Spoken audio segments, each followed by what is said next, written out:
नमस्कार दोस्तों, स्वागत है आपका हमारे YouTube चैनल एजुकेशन सेंटर पर। जैसा कि आप जानते हैं कि हम अपने YouTube चैनल पर railway, group D, NTPC technician आदि के साइंस के क्वेश्चनों को हल करवाते हैं। उसी में हम आज एक और प्रैक्टिस सेट लेकर आए हैं जिसमें हमारे पास कुछ मिसलिनियस क्वेश्चन हैं। उन्हीं में कुछ क्वेश्चनों की शुरुआत करते हैं। आइए देखते हैं उसमें पहला क्वेश्चन हमारे पास कौन सा। भाई पहला क्वेश्चन कह रहा है कि पृथ्वी के गुरुत्वाकर्षण क्षेत्र की तीव्रता अधिकतम होती है। पृथ्वी के गुरुत्वाकर्षण क्षेत्र की तीव्रता अधिकतम होती है। आपको यह याद रखना है, आप इस बात को तो जानते होंगे कि पृथ्वी के केंद्र पर गुरुत्वाकर्षण केंद्र जी की वैल्यू कितनी होती है, 0। तो वहां पर जी 0 क्योंकि आप पृथ्वी के पृष्ठ पर, लेकिन आप इस बात को भी जानते हो कि पृथ्वी के पृष्ठ पर भी दो चीजें होती हैं। एक मेरे भाई क्या होता है, पोल, और एक होता है मेरे भाई विषुवत रेखा। तो हम इसको भी हटा सकते हैं और मेरे भाई इसको भी हटा सकते हैं। बचे हमारे पास ये दोनों। तो आप ये ध्यान करना है कि हमेशा हमेशा गुरुत्वीय क्षेत्र की वैल्यू उस पर ज्यादा होगी जहां पर रेडियस कम होगी, जानते हो कि विषुवत रेखा जो होती है वह ध्रुवों के मुकाबले क्या होती है, बड़ी होती है। यदि मैं कहूं कि बताइए पृथ्वी का जो व्यास है, दोनों तरफ से व्यास की डायमेंशन की बात कर रहा हूं, तो दोनों तरफ से नॉर्थ और साउथ में कितना होता है, 12,714 किलोमीटर होता पृथ्वी का व्यास। किधर से किधर को होता, नॉर्थ टू साउथ। यदि वह पूछता है कि बताइए ईस्ट टू वेस्ट कितना होता है, तो इसकी वैल्यू होती है 12,756। कितनी होती है, 12,756। अच्छा, अब जरा मुझे एक बात बताओ, हम जानते हैं कि आप सीधा सीधा अनुमान लगा सकते हो। एक फार्मूला आप जानते होगे कि स्मॉल जी बराबर होता है कितना, कैपिटल जी, और इनटू मेरे भाई एम ई, और इनटू एम आर अपॉन का आर स्क्वायर। आर यह वह दूरी है जो पृथ्वी के केंद्र से पृथ्वी के भूपृष्ठ तक की हुई ली गई है। तो मैं यहां से आर ई रेडियस स्क्वायर लिख सकता हूं। अब मेरे पास पृथ्वी की दो रेडियस बनेगी, एक मेरे पास पोलो के लिए और एक मेरे पास किसके लिए भाई, विषुवत रेखा के लिए। तो मैं लिख सकता हूं। अब जरा अनुमान लगाइए, इसको भी कांस्टेंट कर लीजिए, इसको भी कांस्टेंट कर लीजिए, और मेरे भाई इसको भी कांस्टेंट कर लीजिए, क्योंकि हम पृथ्वी के सतह पर बात कर रहे हैं। तो मैं जी बराबर लिख सकता हूं सीधा सीधा 1 अपॉन का मेरे भाई आर ई स्क्वायर। अच्छा, आप जरा सोच कर बताइए जी की वैल्यू किस वैल्यू पर मैक्सिमम आएगी, 12,714 पर या 12,756। जी की वैल्यू जब ज्यादा आएगी, जब नीचे की आर की वैल्यू क्या होगी मेरे भाई, कम होगी। इसमें कम देखो कौन सी वैल्यू है, 12,714 और 12,756 है। तो मेरे भाई वैल्यू किसकी कम है, 12,714, और ये है किसकी, नॉर्थ टू साउथ। तो इसका मतलब मैं कह सकता हूँ पृथ्वी का गुरुत्वाकर्षण बल सबसे ज्यादा कहाँ मिलेगा मेरे भाई, पोलो पर मिलेगा। कहाँ पर मिलेगा, पोलो पर मिलेगा। इससे संबंधित एक दो चार चीजें और लिखते हैं हम। जैसे कि हम जानते हैं कि आप जानते होगी कि बताइए, यदि आपसे पूछ ले कि बताइए पृथ्वी का द्रव्यमान कितना होता, पृथ्वी के द्रव्यमान को हमेशा एम ई से दिखाएंगे। कितना होता, 5.6 इंटू 10 टू की पावर माइनस का, हम इसको लिखते हैं 5.6 इंटू 10 टू की पावर माइनस का 22। कितना, 22 kg। याद रखना है कितना होता, 5.6 इंटू 10 की पावर 22 होता है। यदि आपसे पूछ ले कि बताइए पृथ्वी के लिए गुरुत्वाकर्षण का फार्मूला कितना होता, तो एफ बराबर उसको लिखते हैं हम एम जी और इंटू M1 और इंटू M2 और अपॉन का मेरे भाई कितना लिखते हैं, आर ई का स्क्वायर। इसमें एम क्या है, एम है पृथ्वी का द्रव्यमान, और M2 है किसी अन्य पार्टिकल का द्रव्यमान जिसके लिए आप गुरुत्वाकर्षण का बल, उसकी गुरुत्वाकर्षण की वैल्यू निकाल लें। हम जानते हैं कि एफ बल का जो मात्रक होता है क्या होता है मेरे भाई, न्यूटन होता। बल का मात्रक जो होता न्यूटन होता। और आप इस बात को जानते हो कि जी जो होता हमारे पास, इसको बोलते हैं सार्वत्रिक गुरुत्वाकर्षण नियतांक, या ग्रेविटेशनल कांस्टेंट भी इसको बोलते हैं। क्या बोलते हैं मेरे भाई, इसको ग्रेविटेशनल कांस्टेंट भी बोलते हैं, जिसकी वैल्यू होती है 6.674 और इंटू 10 टू की पावर माइनस का 11। एक बार ग्रुप डी के ही एग्जाम में इस जी की मात्रक पूछा गया है। क्या पूछा गया है, मात्रक। अच्छा जरा देखो इसका मात्रक क्या बनेगा। मैं यदि इसका मात्रक लिखूं, किसका मेरे भाई, इसी का मात्रक लिखेंगे हम, न्यूटन इंटू मीटर का स्क्वायर, और अपॉन का मेरे भाई क्या लिखेंगे हम, के जी का स्क्वायर। न्यूटन इंटू मीटर का स्क्वायर और अपॉन का के जी का स्क्वायर लिखेंगे। ठीक है मेरे भाई, तो क्वेश्चन क्लियर हुआ। आगे चले, स्लाइड नीचे कर।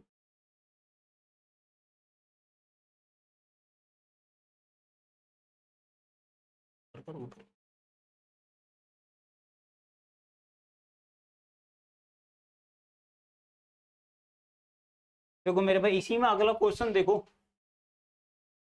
ये कह रहा है कि ईंट से बने मकान की तुलना में कच्ची मट्टी के मकान ग्रीष्मकालीन के ठंडे और शीतकालीन में अधिक गर्म होने के कारण क्या है, बताइए।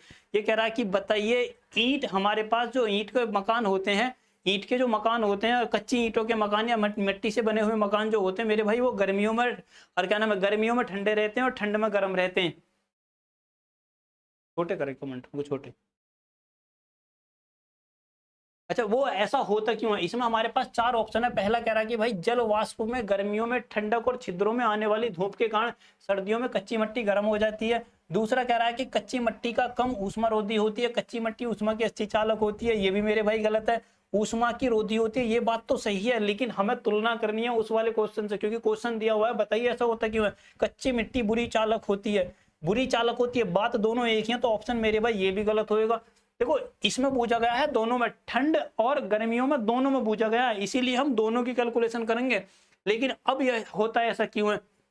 तो इसका मेरे भाई सही आंसर कौन सा होगा? एक रहा जल वाष्पन में गर्मियों में ठंडक और छिद्रों में आने वाली धूप के कारण सर्दियों में कच्ची मिट्टी गर्म हो जाती है। याद यही रखना है, जब कभी बरसात में गर्मी पड़ती है तो गर्मी के समय में क्या होता है, जो कच्ची मिट्टी के मकान होते हैं वो मकान क्या काम करते हैं, ऊष्मा को एब्जॉर्बेशन करते हैं। मिट्टी पानी को अपने अंदर सोख लेती है, गर्मी को अपने अंदर सोख लेती है। मिट्टी ऊष्मा की कुचालक भी होती है, इंसुलेटर भी होती है, इसीलिए भी गर्मी अंदर नहीं आती। और ध्यान यह रखना, ये मैं गर्मियों की बात बता रहा हूँ, जब ठंड होती है ना तो ठंड में मिट्टी एब्जॉर्बेशन का भी काम करती है। ठंड की जो नमी होती है ना, पानी की जो होती है, वो का नाम है मिट्टी अपने अंदर रख लेती है, जिससे कि टेम्परेचर अंदर नहीं जाता ठंडा। कभी भी कच्चे मकान में देखना अंदर गर्मी मिलेगी। गर्मी इसीलिए मिलेगी कि जो बाहर की ठंडा मिट्टी उसको क्या काम करेगी, एब्जॉर्ब कर लेगी अपने अंदर। क्या कर लेगी मेरे भाई? एब्जॉर्ब कर लेगी। यदि मैं इसी चीज में दो चार, इसी में एक दो चीज और बताऊं आपको, इसी में देखो, यदि हम ऊष्मा की बात करें, इसी में हम किसकी बात करें, ऊष्मा की। आप जानते हो कि हम दिखाते हैं एक ऊष्मा, तुमने नाम सुना होगा ऊष्मीय ऊर्जा, तुमने जरूर सुना होगा मेरे भाई, जिसको बोलते हैं हम क्या, ऊष्मीय ऊर्जा। क्या बोलते हैं मेरे भाई? ऊष्मीय ऊर्जा। ऊष्मीय ऊर्जा जो हमारे पास होती है, ऊष्मीय ऊर्जा की बात करते हैं, उसके लिए आप फार्मूला लिखते हो, क्या लिखते हो, Q बराबर एम सी और इंटू डेल टी। क्या लिखते हैं मेरे भाई? एम सी और इंटू डेल टी, जिसका मात्रक क्या लिखते हो आप, जूल। इसका मात्रक कई बार पूछा गया है मेरे भाई, क्या लिखते हैं, जूल। एमकेएस पद्धति में ऊष्मा का मात्रक हमेशा जूल ही लिखना है। यदि और भी लिखोगे आप तो हम लिख सकते हैं इसके फुट और पाउंड भी लिख सकते हैं। क्या लिख सकते हैं? फुट एंड पाउंड भी लिख सकते हैं। किलोवाट इंटू आवर भी इसका मात्रक होता है, किलोवाट और इंटू आवर भी इसका होता है मेरे भाई, इसका मात्रक होता। कैलोरी भी इसका एक मात्रक होता है, याद रखना, इसका एक कैलोरी भी इसका एक मात्रक होता। और किलो कैलोरी भी होता है। जब ऊष्मा की मात्रा ज्यादा हो तो हमेशा उसको किलो कैलोरी में लेके चलेंगे। किस में लेके चलेंगे? किलो कैलोरी में लेके चलेंगे। एम यहाँ पर क्या है, यदि मैं इस फार्मूले की बात करूं, हमने फार्मूला लिखा है मेरे भाई एम इंटू सी और इंटू टी। तो मेरे भाई एम क्या है यहाँ पर, उस पदार्थ का द्रव्यमान है। क्या है मेरे भाई? पदार्थ का क्या है? द्रव्यमान है। पदार्थ का द्रव्यमान है। एम क्या है? पदार्थ का द्रव्यमान है। सी क्या है? विशिष्ट ऊष्मा कैपेसिटी है, स्पेसिफिक हीट कैपेसिटी है। ध्यान रखना, हमारे पास सी क्या है? ऊष्मा कैपेसिटी। मैं इसको बोल सकता हूँ ऊष्मा धारिता, ऐसे बोल सकते हैं मेरे भाई इसको, ऊष्मा धारिता। ऊष्मा धारण करने की जो कैपेसिटी होती है उसको बोलते हैं ऊष्मा धारिता। और डेल टी क्या है मेरे भाई? यहाँ पर टेम्परेचर डिफरेंस है, या जिसको हिंदी में बोला जाता है तापांतर। हिंदी में जिसको मेरे भाई क्या बोलते हैं, आपको याद रखना है। कभी भी ग्रुप डी में चीजें पूछ सकता है कि बताइए इस फार्मूले में यह क्या चीज है, तो मेरे भाई मैं इसको क्या लिख सकता हूँ, यह चीज होती है एक तापांतर। ध्यान रखना है क्या होती है मेरे भाई? तापांतर। आपने कभी सुना होगा कि हम जो चीजें पढ़ते हैं किलो कैलोरी में, तुमने सुना होगा कि ऊष्मा की मात्रा को हम कैलोरी में डिजाइन करते हैं जूल के द्वारा। तो याद रखना है कि एक कैलोरी बराबर, यदि कभी आपसे पूछ ले कि बताइए एक कैलोरी बराबर कितना होता है, तो 4.18 जूल, 4.184 जूल के बराबर होता है। एक जूल जब तुम इतना काम करोगे वह एक कैलोरी बर्न करने के बराबर होएगा। इसी में जब ज्यादा बड़ी यूनिट हो जाती है तो हम उसको लिखते हैं 1 किलो कैलोरी बराबर 4.184 जूल के बराबर होता है। कितना होता है? 48184। लेकिन हम कभी कभी तुमने देखा होगा किताबों में अप्रोक्स वैल्यू लिखी मिलेगी 4.2 जूल के। कितने के मेरे भाई? 4.2 जूल के। या मैं इसको लिख सकता हूँ कितना मेरे भाई? 4200 जूल के। कितने? 4200 जूल के। ये वैल्यू हो गई किसकी? किलो कैलोरी की। किसकी होगी? किलो कैलोरी की। किसकी होगी मेरे भाई? किलो कैलोरी की। यदि मैं ऊष्मा के क्षेत्र में ही और आपसे बात करूं तो ऊष्मा की आप जानते हो कि हमारे पास 3 विधि होती है जिनसे ऊष्मा का ट्रांसफॉर्मेशन होता है। एक कंडक्शन होती है, कन्वेक्शन होती है, रेडिएशन होती है। एक हमारे पास कौन सी विधि होती है, एक हमारे पास होती है मेरे भाई जिसको हम बोलते हैं कंडक्शन। कौन सी होती है, कंडक्शन। एक हमारे पास होती है कौन सी, कन्वेक्शन। और एक हमारे पास होती है रेडिएशन। एक होती है कन्वेक्शन, एक होती है मेरे भाई कौन सी, कन्वेक्शन। और एक हमारे पास होती है रेडिएशन, एक हमारे पास होती है रेडिएशन। मैं सिर्फ इसको आपके तो इसके एग्जांपल बताऊंगा जो पेपर के पॉइंट ऑफ व्यू से पूछे गए हैं। कंडक्शन यदि पूछेगी बताइए कंडक्शन कहां पर विधि प्रयोग होती है, तो ध्यान रखना जितने भी मेटल होते हैं, जितने भी मेटल होते हैं जो ठोस होते हैं, उन सभी में कंडक्शन विधि ही के द्वारा ही ऊष्मा का ट्रांसफॉर्मेशन होता है। पार्टिकल अपनी जगह नहीं बदलते कभी भी, इसमें पार्टिकल ऊष्मा का ट्रांसफॉर्मेशन करते हैं, एक पार्टिकल दूसरे को, दूसरा तीसरे को, तीसरा चौथे को। ऐसी हमारे पास कन्वेक्शन होता।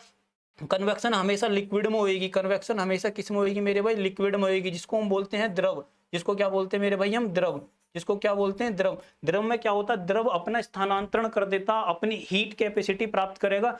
अभी आप बर्तन में पानी गर्म होते हुए देखना, पानी की लेयर ऊपर नीचे आपको चलती हुई दिखाई देंगी। जो पानी ऊपर आता वो नीचे गर्म, नीचे सतह से गर्मी पाकर पानी ऊपर आता। ऊपर जो पानी होता वो ठंडा होता, फिर दोबारा पानी क्या होता, नीचे जो पानी गर्म होता फिर दोबारा ऊपर आता। तो पानी अपनी जगह बदल रहा है, यहाँ पर पार्टिकल अपनी जगह बदल रहे हैं। लेकिन रेडिएशन में ध्यान रखना, रेडिएशन में ऐसा कुछ नहीं होता। रेडिएशन में सीधी एनर्जी जहां से आती है, जहां पर प्राप्त होती है वहीं पर मिलेगी। बीच में कुछ माध्यम नहीं होता, बिना माध्यम के चलते। लेकिन हम याद रखना होता कहां, ये होती है इलेक्ट्रोमैग्नेटिक वेव के द्वारा चलती है। ध्यान रखना, जो एनर्जी, जिसका सबसे बड़ा एग्जांपल हमारे पास सूर्य का, किसका मेरे भाई, जिसका सबसे बड़ा एग्जांपल हमारे पास किसका है, सूर्य का। इसका भाई सन का। हम कह सकते हैं कि जो सन की जो लाइट वेव आती है पृथ्वी तक, किसके उसमें आती है, इलेक्ट्रोमैग्नेटिक वेव के द्वारा आती है। किसके कारण आती है, इलेक्ट्रोमैग्नेटिक वेव के द्वारा आती है। यदि आपसे पूछ ले कि बताइए एक, ये तो हमने लिख दी वैल्यू, अच्छा 1 किलो कैलोरी की, यदि आपसे कभी पूछ ले कि 1 जूल बराबर बताइए कितना होता, तो आपको याद रखना है 1 जूल बराबर होता है 0.238 कैलोरी की, 0.238 कैलोरी के बराबर होता है, 0.238 कैलोरी के बराबर होता है। एक बार यूपी पुलिस में क्वेश्चन पूछा गया था, यूपी पुलिस में, कि बताइए पानी कितने फारेनहाइट पे उबल जाता। फारेनहाइट, उसने डिग्री सेल्सियस लिख कर नहीं दिया, उसने फारेनहाइट लिख के दिया था। तो याद रखना है आपको, कभी भी यदि पूछे कि बताइए गलनांक, यदि आपसे पूछे कि बताइए गलनांक कितना होता है पानी का, गलनांक आप जानते हो जहां पर वस्तु गल जाए तो उसको बोलते हैं कितना, 0 डिग्री सेल्सियस। और 0 डिग्री सेल्सियस मेरे भाई फारेनहाइट में लिखोगे तो इसको लिखा जाता है 32 फारेनहाइट। कितना लिखा जाता है, 32 फारेनहाइट। लेकिन यदि आपसे पूछे कि बताइए पानी का क्वथनांक कितना होगा, कितना मेरे भाई, क्या कह रहा है वो, क्वथनांक कितना होगा, तो आप जानते हो कि 100 डिग्री सेल्सियस होता है। कितना होता, 100 डिग्री सेल्सियस। और इसी को लिखते हैं मेरे भाई 212 फारेनहाइट। कितना लिखते हैं, 212 फारेनहाइट। यदि वह उबलने की बात करें कि बताइए उबलना कितना होता, क्या मेरे भाई उबलना, यदि वो पूछे कि बताइए पानी का उबलना, उबलना और क्वथनांक दोनों पानी के लिए सेम ही होते हैं। लेकिन याद यह रखना, क्वथनांक एक वैल्यू है जहां पानी अपना उबलना स्टार्ट होता, और उबल का नाम क्वथनांक एक वैल्यू है जहां पर पानी अपने गर्म हो जाता फुल उबलने से पहले, और उबलना वह पॉइंट है जहां पर पानी भाप बन जाता।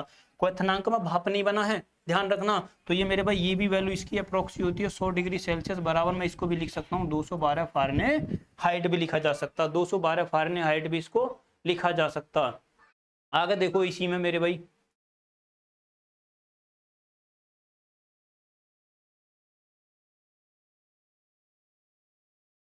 मैं यदि इसमें आपको 2-4 चीज और बताऊं तो क्या बताया जा सकता है। देखो यदि पानी के लिए ही लिखूं मैं, अच्छा हमारे, अब देखो ये तो हो गई पानी के रेस्पेक्ट में वैल्यू। यदि आपसे कभी आपके शरीर के रेस्पेक्ट में वैल्यू पूछ ले, यदि वो कहे कि बताइए आपके, हमारा जो शरीर है उसकी भी कुछ वैल्यू पूछ सकता मेरे भाई, पक्का पूछ सकता। बॉइलिंग वाटर के लिए मेरे पास इतना होगा। एक पैमाना और होता, ध्यान रखना, र्यूमर पैमाना होता है जिसको हम र्यूमर स्केल भी बोलते हैं। कौन सा बोलते हैं मेरे भाई, जिसको हम र्यूमर स्केल भी बोलते हैं। कौन सा बोलते हैं, र्यूमर। उसको आरई से दिखाते हैं, किससे दिखाते हैं, आरई से। मैं कुछ यहाँ पर टेम्परेचर लिखता हूँ उसी के रेस में। देखो यदि आपसे कभी पूछ ले कि बॉइलिंग, हमारे पास एक तो होता बॉइलिंग पॉइंट, एक हमारे पास होता मेरे भाई जिसको हम बोलते हैं बॉइलिंग पॉइंट। कौन सा, एक तो मैं लिख सकता हूँ उसको बॉइलिंग।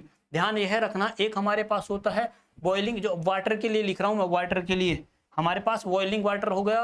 बॉइलिंग वाटर में मैं यदि आपको वैल्यू लिखूं, और एक हमारे पास लिखनी है आपको ह्यूमन बॉडी। अच्छा वाटर ऐसे लिख लीजिए, एक मैं लिख सकता हूँ इसको ह्यूमन बॉडी। ये टेम्परेचर लिख रहा हूँ मैं सभी के अलग अलग। एक हमारे पास होता है रूम टेम्परेचर, जो आपने,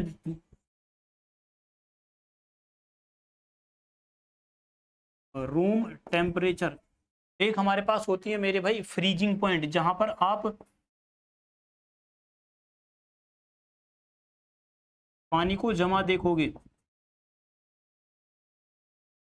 एक हमारे पास कौन सी होती है मेरे भाई, एब्सोल्यूट जीरो। अच्छा, एब्सोल्यूट जीरो में बॉइलिंग पॉइंट की यदि मैं बात करूं, पानी के लिए बॉइलिंग पॉइंट कितना होता है, 100 डिग्री सेल्सियस। कितना होता है, 100 डिग्री सेल्सियस। लेकिन यदि इसी को आप फ़ारेनहाइट में बात करोगे तो कितना लिखेंगे हम, 212 फ़ारेनहाइट। कितना लिखेंगे, 212 फ़ारेनहाइट। लेकिन यदि इसको केल्विन में लिखोगे, ध्यान रखना, यदि केल्विन में लिखोगे तो 313 केल्विन लिखना आपको याद रखना है। पानी के लिए बॉइलिंग में यदि उसमें लिखोगे केल्विन में, किसमें, केल्विन में लिखोगे तो 313, फ़ारेनहाइट में 212। और यदि र्यूमर पैमाने पर लिखोगे तो 80 र्यूमर लिखोगे। याद रखनी है पानी के लिए। यदि मैं ह्यूमन बॉडी के टेम्परेचर की बात करता हूं तो हमारे ह्यूमन बॉडी का टेम्परेचर कितना होता है, 37 डिग्री सेल्सियस। कितना होता है, 37 डिग्री सेल्सियस। लेकिन फ़ारेनहाइट में बात करोगे तो मेरे पास भाई ये वैल्यू होती है 98.6 फ़ारेनहाइट। कितनी होती है, 98.6 फ़ारेनहाइट। लेकिन इसको केल्विन में यदि ध्यान करोगे तो यह होती है 310 केल्विन। याद रखनी है 310 केल्विन। लेकिन यदि इसको र्यूमर में पढ़ोगे तो मेरे भाई 30 र्यूमर समथिंग में अप्रॉक्स वैल्यू लिख रहा हूं मैं। और रूम टेम्परेचर मेरे भाई कितना होता, आप जानते हो, 27 डिग्री सेल्सियस होता। कितना होता, 20 डिग्री। रूम टेम्परेचर ज्यादातर हम 20 डिग्री लेके चलते हैं। कितना लेके चलते हैं, 20 डिग्री सेल्सियस। कितना लेके चलते हैं, 20 डिग्री सेल्सियस। यदि तुम इसको फ़ारेनहाइट में बदलोगे, किसमें, फ़ारेनहाइट में, तो ध्यान रखना 70 फ़ारेनहाइट। ये अप्रॉक्स वैल्यू है, बिल्कुल एकदम समथिंग का पॉइंट टू पॉइंट आगे पीछे ही है। लेकिन यदि आप इसको केल्विन में लिखोगे तो मेरे भाई इसको लिखोगे 295। कितना, 295 केल्विन लिखोगे। कितना, 295 केल्विन। यदि इसको र्यूमर में लिखोगे तो ध्यान रखना र्यूमर में इसकी वैल्यू होती है 16.8, या मैं इसको लिख सकता हूं 17 र्यूमर। कितना लिख सकता हूं, 17 र्यूमर। यदि आप फ्रीजिंग पॉइंट की, मोस्ट इंपोर्टेंट पॉइंट ये है फ्रीजिंग पॉइंट का। फ्रीजिंग पॉइंट जो हम लिखते हैं, कितना लिखते हैं मेरे भाई, 0 डिग्री सेल्सियस। सेल्सियस में इसकी वैल्यू कितनी होती है, 0 डिग्री सेल्सियस। लेकिन यदि इसको फ़ारेनहाइट में लिखोगे तो हम इसको लिखते हैं 32 फ़ारेनहाइट। कितना लिखते हैं, 32 फ़ारेनहाइट। लेकिन यदि आप इसको केल्विन में लिखोगे तो 273, कितना, 273 केल्विन लिखोगे। कितना लिखोगे, 273 केल्विन लिखोगे। लेकिन यदि आप इसको र्यूमर में लिखोगे, किस में लिखोगे, र्यूमर में, तो ध्यान रखना र्यूमर में इसकी वैल्यू होती है 0 र्यूमर। कितनी होती है मेरे भाई, 0 र्यूमर। यदि कभी आपसे पूछ ले कि बताइए मुझे र्यूमर से केल्विन से फ़ारेनहाइट में जाना, फ़ारेनहाइट से केल्विन में जाना है, केल्विन से फ़ारेनहाइट में किसी में भी जाना, डिग्री सेल्सियस में जाना, तो उसके लिए आपको एक ही फार्मूला याद रखना। कौन सा फार्मूला ज्यादातर मैक्सिमम यूज होता है मेरे भाई, जिसको फार्मूले का एक ही फार्मूला यूज करना, आपको उसी फार्मूले से आप सारी चीजें निकाल सकते हो। हम उस फार्मूले को लिख लेंगे तो कितना होता है, सी अपॉन का 5 एफ माइनस का 32, कितना, एफ माइनस का 32 अपॉन 9, और बराबर इसी के बराबर में लिखना है के माइनस 273। कितना, के माइनस 273 अपॉन 5। कितना, के माइनस 273 अपॉन का 5। आपको ये फार्मूला याद रखना है, सी अपॉन 5। डिग्री सेल्सियस में 5 का भाग दे दो, डिग्री सेल्सियस में 5 का भाग दे दो, फ़ारेनहाइट में से 32 घटाओ 9 का भाग दे दो, केल्विन में से 273 घटाओ 5 का भाग दे दो। तो ये वैल्यू आपको मेरे भाई याद रखनी है, ये वैल्यू आपको याद रखनी है। आपके पेपर में कभी भी, कहीं से भी, कैसे भी पूछी जा सकती हैं। अगला क्वेश्चन देखो, समुद्र के जल को किस प्रक्रिया द्वारा शुद्ध किया जाता है, फिल्टराइजेशन द्वारा, आसवन विधि द्वारा, प्रवाजन आसवन विधि द्वारा, या वाष्पन द्वारा। देखो, वाष्पन फिल्टराइजेशन का मतलब है, फिल्टराइजेशन यदि तो हम समुद्र के पानी को फिल्टराइजेशन करेंगे तो मेरे भाई इसमें खर्चा बहुत आता, तो इसीलिए हम इस प्रक्रिया को नहीं अपनाते। इस प्रक्रिया को वाष्पन के द्वारा हम कर सकते हैं, उसमें हीट बहुत जनरेशन ज्यादा में, हीट का नाम है, एनर्जी का बहुत ज्यादा डिस्ट्रॉय होता है, इसीलिए हम इसको भी नहीं करते। एक हमारे पास होती है आसवन विधि और एक होती है प्रभाजी आसवन। कौन सी होती है, प्रभाजी आसवन।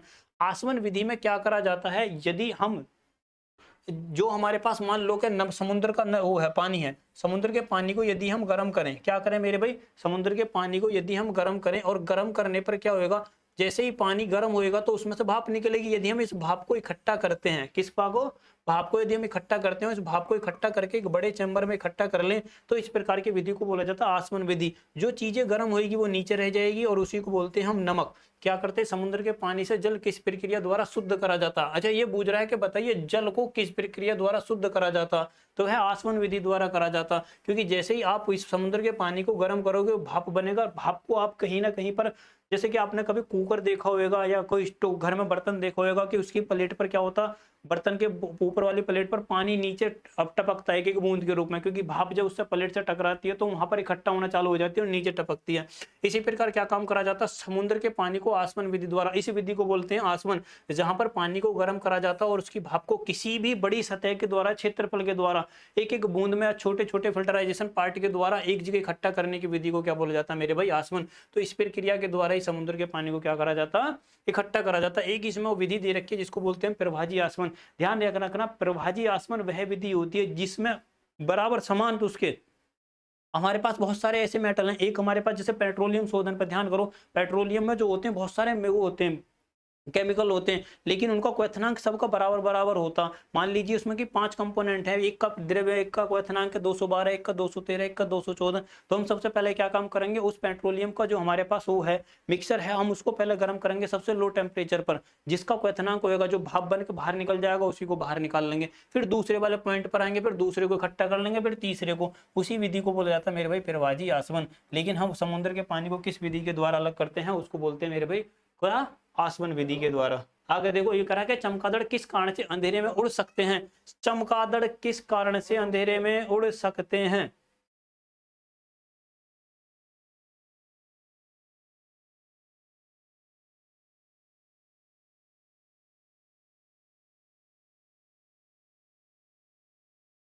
देखो मेरे भाई, चमगादड़ जो उड़ते हैं वे अंधेरे में वस्तुओं को देख सकते हैं नहीं मेरे भाई, क्योंकि उनकी आंख का रेटिना और ये सारी चीजें तो होती नहीं है, विजुएबल नहीं होती।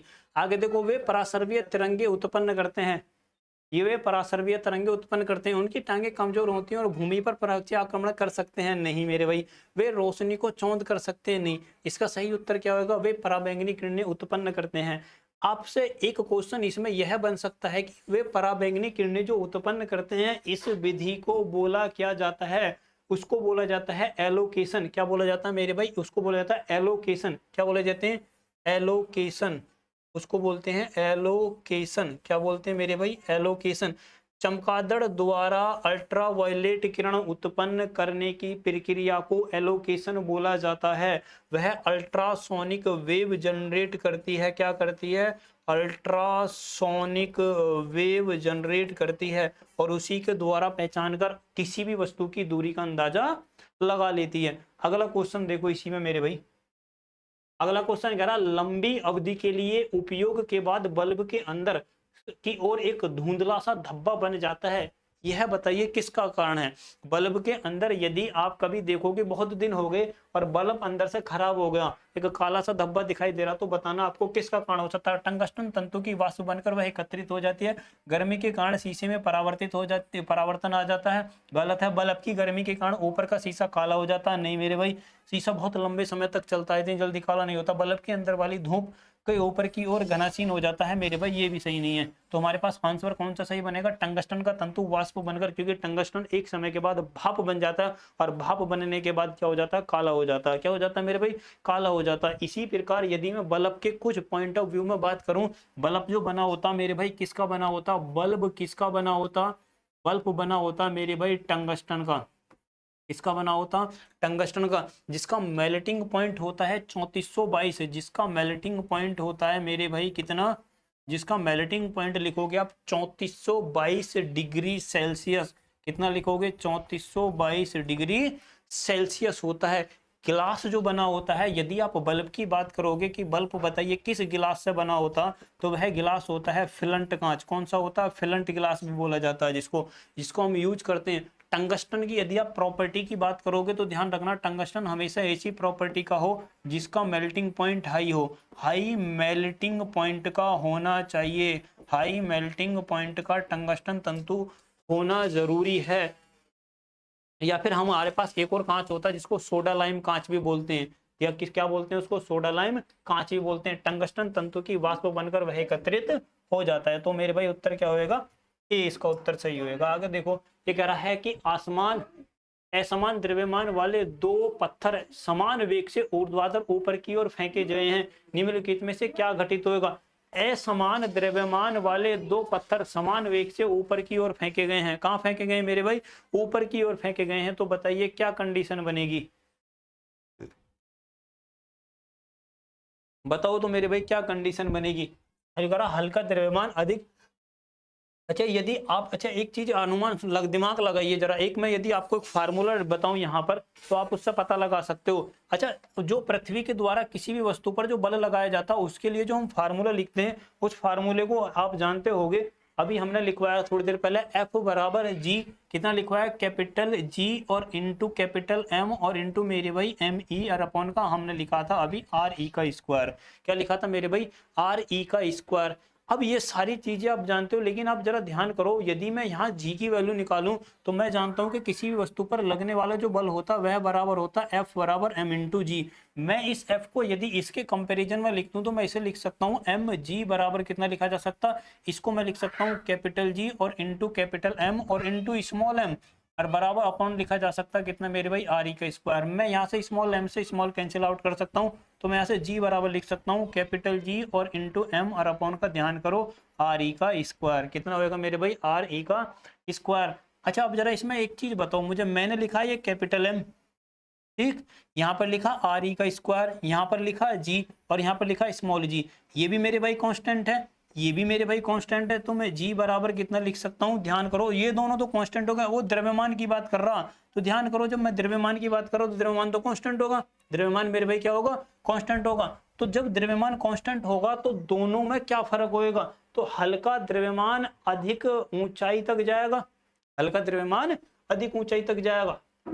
अच्छा ये करा भारी द्रव्यमान अधिक ऊंचाई तक जाएगा, इनमें से कोई नहीं ऊंचाई तक जा सकता, दोनों बराबर ऊंचाई तक जाएंगे, नहीं मेरे भाई, क्योंकि बल लगना किस पर डिपेंड कर रहा है, द्रव्यमान पर डिपेंड कर रहा है, एफ बराबर एम इंटू जी, एफ बराबर एम इंटू जी, जिसका द्रव्यमान ज्यादा होगा वो मोमेंटम ज्यादा लेगा, तो हल्का द्रव्यमान वाला कहाँ जाएगा मेरे भाई, अधिक ऊंचाई पर जाएगा, तो हल्का वाला द्रव्यमान कहाँ पर जाएगा, अधिक ऊंचाई तक जाएगा। अगला क्वेश्चन देखो इसमें, अगर ठीक 0 डिग्री सेल्सियस पर कटोरे में रखे बर्फ और पानी में क्या परिवर्तन आएगा, बताओ जरा। क्वेश्चन है कि यदि ठीक 0 डिग्री सेल्सियस पर रखे कटोरे में, हमारे पास दो बर्तन रखे हैं, ठीक 0 डिग्री पर रखे दोनों के दोनों, बर्फ और पानी में क्या परिवर्तन आएगा बताओ। वो इसमें ऑप्शन वह है, थोड़ी सी बर्फ पिघल जाएगी, सारी बर्फ पिघल जाएगी, सारा पानी, कोई परिवर्तन नहीं आएगा। तो मेरे भाई बर्फ का और पानी का 0 डिग्री सेल्सियस पर होना दोनों कंडीशन एक ही है, बर्फ का होना और 0 डिग्री सेल्सियस पर पानी का होना दोनों एक ही बात है, तो दोनों में किसी में भी मेरे भाई कोई परिवर्तन नहीं आएगा, कुछ भी परिवर्तन नहीं आएगा कैसा भी, तो आपको मेरे भाई ये याद रखनी है। चलो आगे देखो इसी में, जब कोई जहाज नदी से समुद्र में प्रवेश करता है तो वह थोड़ा सा ऊपर उड़ जाता है, वह जिस द्रव्य से बना है उसके आधार पर ऊपर उड़ जाता है या नीचे आ जाता है, वह थोड़ा सा नीचे चला जाता है, वह उसी स्तर पर बना रहता है। अच्छा एक चीज आपने जरूर कभी ना कभी सुनी होगी कि जब वो जो भारी जल होते हैं उसमें तैरना आसान होता, भारी जल जो होता उसमें तैरना आसान होता।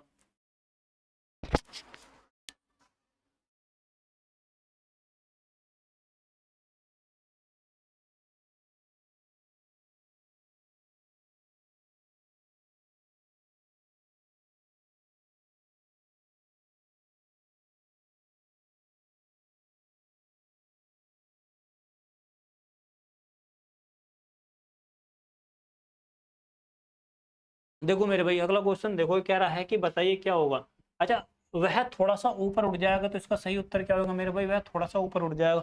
उठ क्यों जाएगा, उठने का सबसे बड़ा कारण यह है कि समुद्री जल का घनत्व ज्यादा होता है, समुद्री जल का घनत्व ज्यादा होता है नदी के जल के मुकाबले, और जैसे ही घनत्व ज्यादा होगा, ध्यान रखना है घनत्व जहां पर डेंसिटी ज्यादा होती है वहां पर क्षेत्रफल पर उत्प्लावक बल का मान ज्यादा होता है, तो मेरे भाई इसका सही उत्तर क्या होगा, थोड़ा सा जहाज ऊपर की तरफ उड़ जाएगा। अब यदि मैं समुद्री जल की बात करता हूँ, जो हमारे पास सी वाटर होता है मेरे भाई, यदि हम आप समुद्री जल की बात करें, इसी में कुछ क्वेश्चन आपसे बन सकते हैं, उनकी संभावना में यदि हम कुछ चीजें लिखें तो उसमें हम लिख सकते हैं मेरे भाई, क्या लिखा जा सकता है, समुद्री जल जो होता है, समुद्री जल में मुझे बताइए प्योर वाटर कितना होता है, 96.5% प्योर वाटर होता। ध्यान रखना जो समुद्री जल होता वह 96.5% तक उसमें पानी होता, बाकी अन्य मटेरियल होते हैं, 2.5% उसमें लवण होते हैं, क्या होते हैं मेरे भाई, 2.5% मेरे भाई उसमें लवण होते हैं, क्या होते हैं, 2.5% उसमें लवण होते हैं। लवणता यदि बूझे की बताइए, देखो ये तो मैंने लिखा है समुद्री जल की, लेकिन यदि आप एवरेज लिखोगे ना, ध्यान रखना, तो 3.5% लवणता होती है। ये होती है मेरे भाई औसतन, ये पूरे दुनिया में जितने भी हैं समुद्र उन सभी के लिए औसतन है ये। ध्यान रखना, पूरे धरती पर जितने भी हैं ये किसी के लिए एक मैक्सिमम मानी हुई है। यदि बूझे की बताइए समुद्री जल में आपको कौन कौन से कंपोनेंट देखने को मिल सकते हैं, कौन कौन से कंपोनेंट देखने को आपको मिल सकते हैं। मैग्नीशियम है, सिलिकॉन है, कैल्शियम है। आपको मैग्नीशियम देखने को मिल सकता है, सिलिकॉन देखने को मिल सकता है, कैल्शियम आपको देखने को मिल सकता है। कैल्शियम आपने कभी देखा होगा, जो सीप होती है, सीप के ऊपर वाले उस पर मिलेंगे।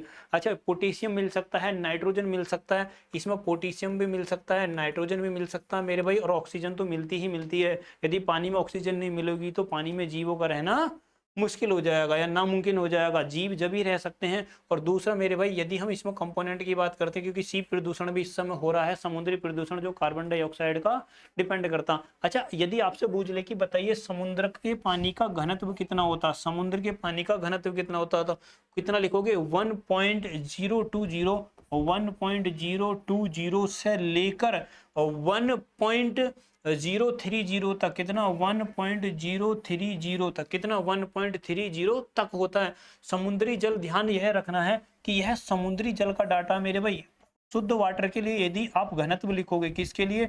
शुद्ध वाटर के लिए यदि आप घनत्व लिखोगे, किसके लिए? प्योर वाटर के लिए। किसके लिए? प्योर वाटर के लिए। तो मेरे भाई कितना होएगा? 1 होएगा। लेकिन समुद्री जल में नमक होता है, इसीलिए उसका घनत्व बढ़ जाता है। याद यह भी रखना है, हिमांक बिंदु यदि आप फ्रीजिंग पॉइंट लिखोगे, क्या मेरे भाई? फ्रीजिंग, क्या लिखोगे? Freezing point. किसके लिए? समुद्री जल के लिए। तो ध्यान रखना, फ्रीजिंग पॉइंट समुद्री की उसमें, फ्रीजिंग पॉइंट यदि मैं इसके लिए लिखूं मेरे भाई, क्या फ्रीजिंग पॉइंट याद रखना, आपको याद रखना है मेरे भाई, पूछ सकता है आपसे पेपर में कि बताइए इसका फ्रीजिंग पॉइंट जो होएगा, फ्रीजिंग पॉइंट, फ्रीजिंग पॉइंट किसका? समुद्र का मेरे भाई। फ्रीजिंग पॉइंट किसका? सी का। और मैं इसी में लिख सकता हूँ जो हमारे पास प्योर वाटर होता, कौन सा? प्योर वाटर जो होता, उसके लिए फ्रीजिंग पॉइंट जो होएगा मेरे भाई, मैं यहाँ पे एफ स्मॉल बनाता हूँ, फ्रीजिंग पॉइंट क्या होएगा? इसके लिए ज्यादा होएगा, और इसके लिए समुद्री वाटर के लिए मेरे भाई क्या होएगा? कम होएगा। आपको याद रखना है ये क्या होएगा मेरे भाई? कम होएगा। आगे चलो, इसी में अगला क्वेश्चन देखो।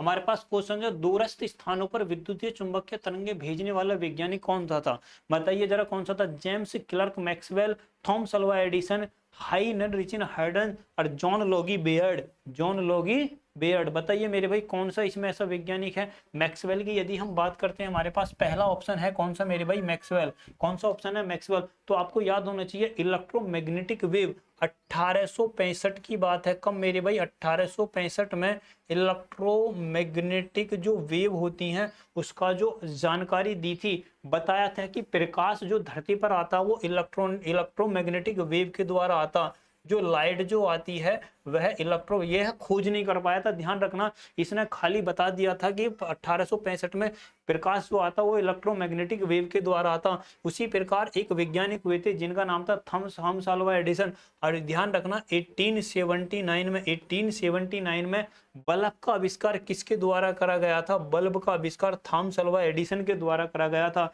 एक होता हमारे भाई बल्ब ने, इसने मोशन पिक्चर का कैमरा जो होती है ना, उसका भी आविष्कार किसने करा था? एडिसन ने करा था। मोशन पिक्चर जो कैमरा होता मेरे भाई, मोशन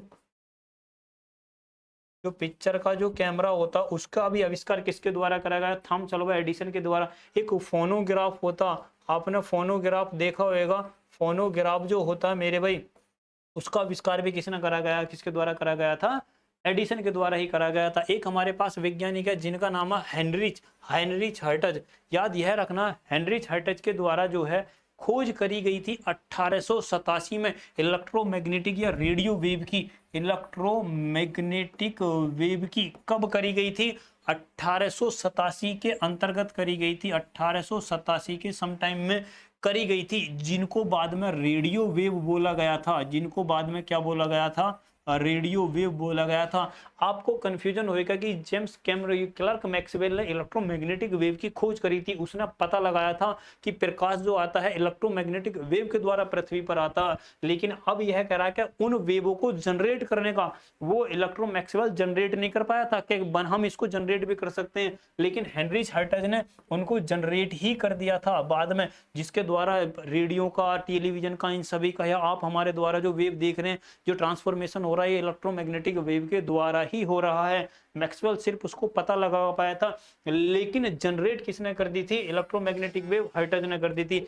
और जॉन लोगी बेयर्ड, आप जानते हो जॉन लोगी बेयर्ड बहुत ज्यादा फेमस आदमी है, जिन्होंने किसका आविष्कार करा था मेरे भाई?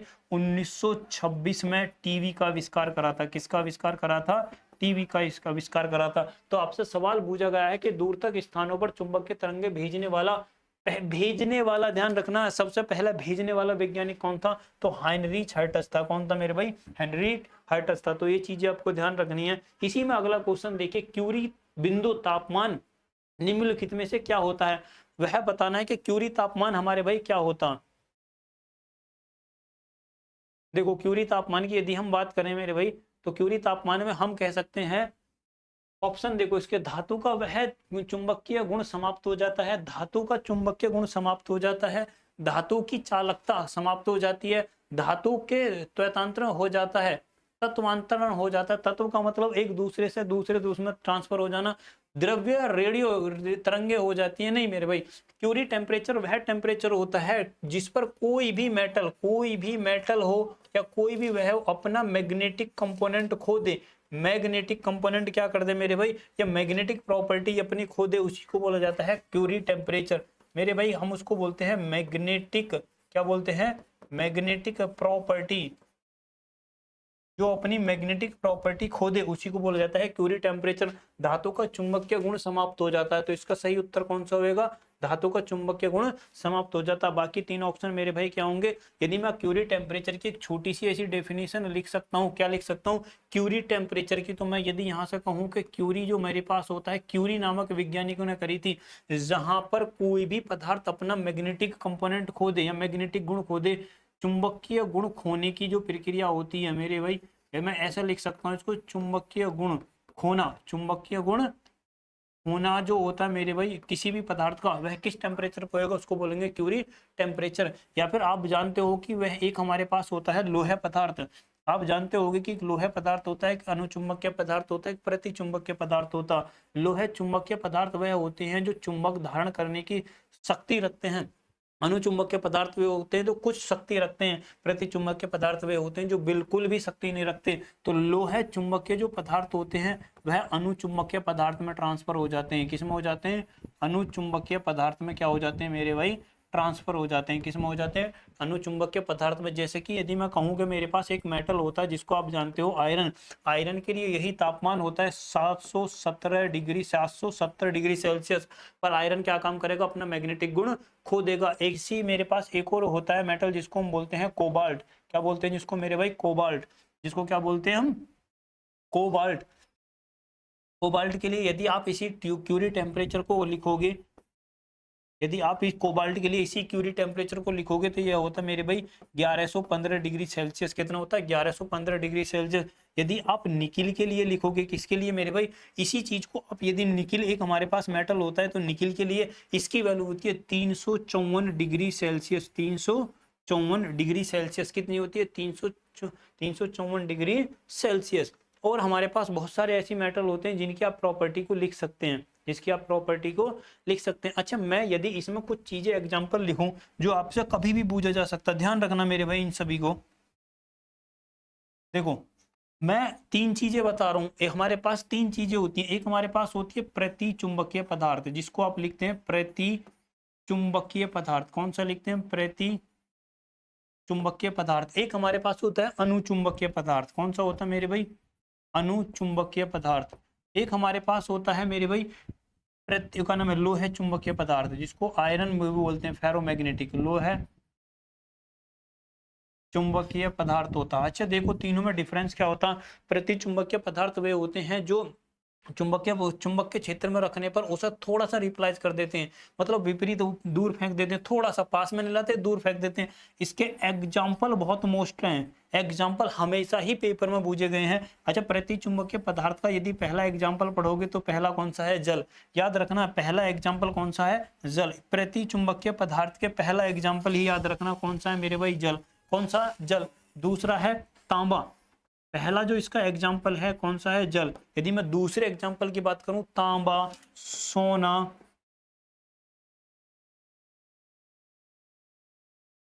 तांबा है, सोना है, चांदी है, बिस्मिथ है, चांदी है, बिस्मिथ है, ये सभी एग्जाम्पल आपको याद रखने। नमक भी इसी में आता, NaCl, ध्यान रखना, नमक भी इसी में आता। फास्फोरस है, हाइड्रोजन भी इसी में आती है मेरे भाई, हाइड्रोजन। हाइड्रोजन जो गैस भी एक बार बुझी गई है इन सभी चीजों में दिया हुआ। और जो एयर जो आती है हमारे पास वो भी प्रतिचुंबकीय पदार्थ में ही आती है। यदि आपसे पूछे कि बताइए अनुचुंबकीय पदार्थ के कौन कौन से मटेरियल होते हैं, तो हम उसको लिख सकते हैं। एक हमारे पास तुम जानते हो कि मैग्नीशियम, एल्यूमिनियम। आप कहोगे कि एल्यूमिनियम का तो मोटर जनरेटर में चुंबक के लिए प्रयोग करा जाता, तो वो चुंबक स्थायी रूप से बनाने के लिए नहीं करा जाता, वो चुंबक पर सेकंड बदलने के लिए करा जाता। तो इसी में होता मेरे भाई। यदि मैं यहीं से कहूँ, ऑक्सीजन जो होती है, ऑक्सीजन के ऊपर क्वेश्चन पूछा गया है मेरे भाई ग्रुप डी में। बताइए ऑक्सीजन कौन सा पदार्थ है? चुंबकीय पदार्थ है, प्रतिचुंबकीय पदार्थ है। और जितने भी आयरन के ऑक्साइड बनेंगे, जितने भी आयरन के ऑक्साइड बनेंगे, किसके मेरे भाई? आयरन के ऑक्साइड, या जितने भी आयरन के ऑक्साइड बनेंगे वो सारे के सारे अनुचुंबकीय मांगे। किस मांगे? और एक तुमने नाम सुना होगा टाइटेनियम।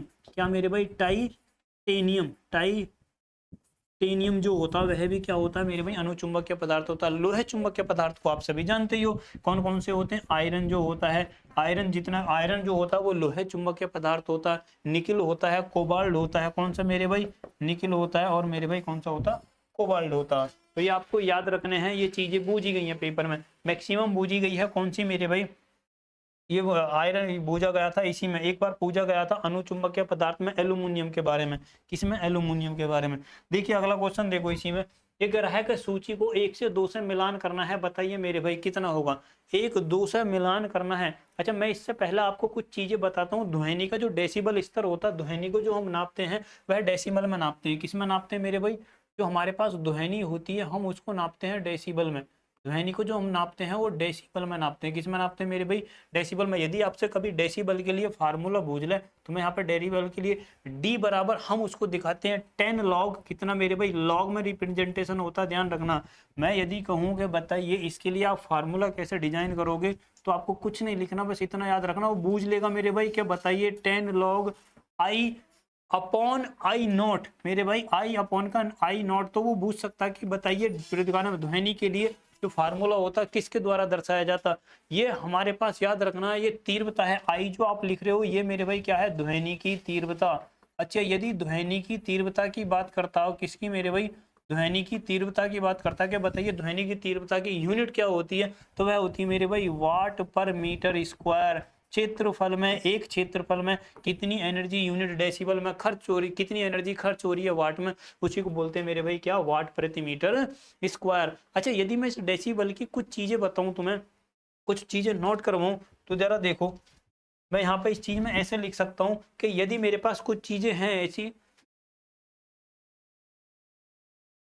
देखो मैं यदि कहूं कि यदि 0 dB कहीं लिखा हुआ है, इसी के आधार पर यदि मैं कहूं कि कहीं 0 dB लिखा हुआ है, तो इसका मतलब क्या बना मेरे भाई? इसका मतलब बना कि बिल्कुल शांत वातावरण है। यदि आपसे पूछ ले कि बताइए शांत वातावरण है, कैसा वातावरण है? शांत वातावरण है। यदि आपसे पूछ ले, यदि आपसे कहे कि यदि शांत वातावरण है, यदि आपसे कहे कि हमारे पास जो बिजली आ रही है तो वो 10 dB की आ रही है, कितने की आ रही है? 10 dB की आ रही है। इसका मतलब है ध्वनि की तीव्रता 10 गुना होगी। ध्वनि की जो तीव्रता है वह 10 गुना होगी। कितनी होगी? 10 गुना। 0 से 10 पाते ही 10 गुना होगी। कितनी होगी? 10 गुना होगी ध्वनि की तीव्रता। क्या मेरे भाई? ध्वनि की तीव्रता, डेसिबल का दो डिफरेंस देखो। यदि वो कहे कि यदि 20 dB लिखा हुआ, कितना लिखा हुआ? 20 dB, तो ध्यान रखना 20 dB का मतलब है कि 100 गुना होगी। कितनी होगी? 100 गुना। यदि वह कहे कि कितना लिखा हुआ? 30 dB लिखा हुआ, कितना? 30 dB लिखा हुआ, तो इसका मतलब मेरे भाई 1000 गुना होगी। कितनी होगी? 1000 गुना होगी। कितनी होगी, 1000 गुना होगी। और याद यह भी रखना है, यदि मैं कहूं अब हमारे पास कुछ चीजें वैल्यू हैं जो आपको फिक्स करके याद रखनी है। देखो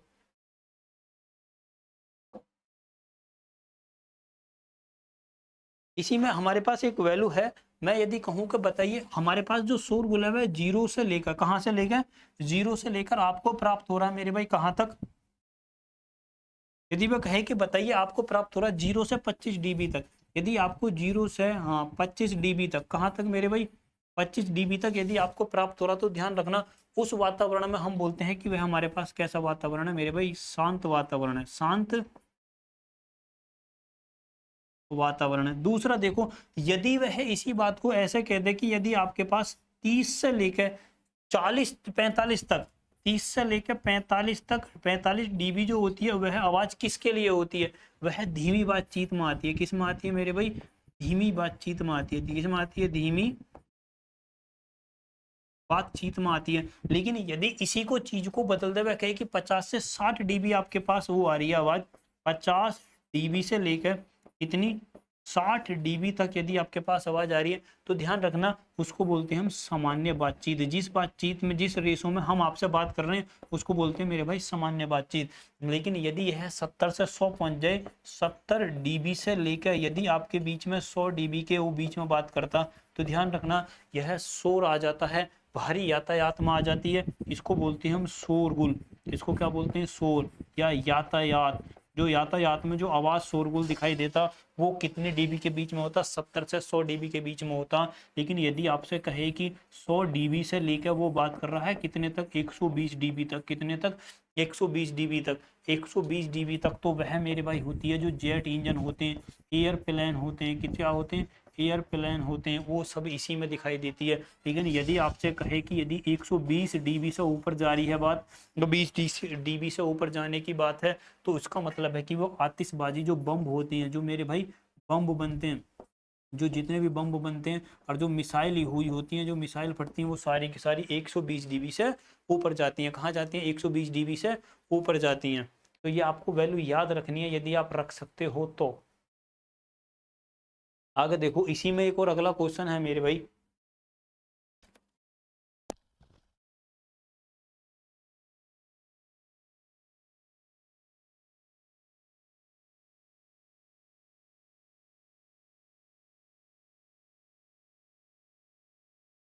ठीक मेरे भाई। अगला क्वेश्चन चलो अब बाकी क्वेश्चन हम बाकी भाई कल करवाएंगे, बाकी क्वेश्चन भाई कल करवाएंगे। आज के लिए इतना ही, धन्यवाद। हो सकता हो तो हमारे चैनल को लाइक कर लें, क्वेश्चन 2-4 चीजें जहां पर तुम्हारे पास यार दोस्त हैं उनको सब्सक्राइब करवा दें और ट्रांसफर कर दें इधर उधर। ठीक है भाई, नमस्कार मेरे दोस्तों।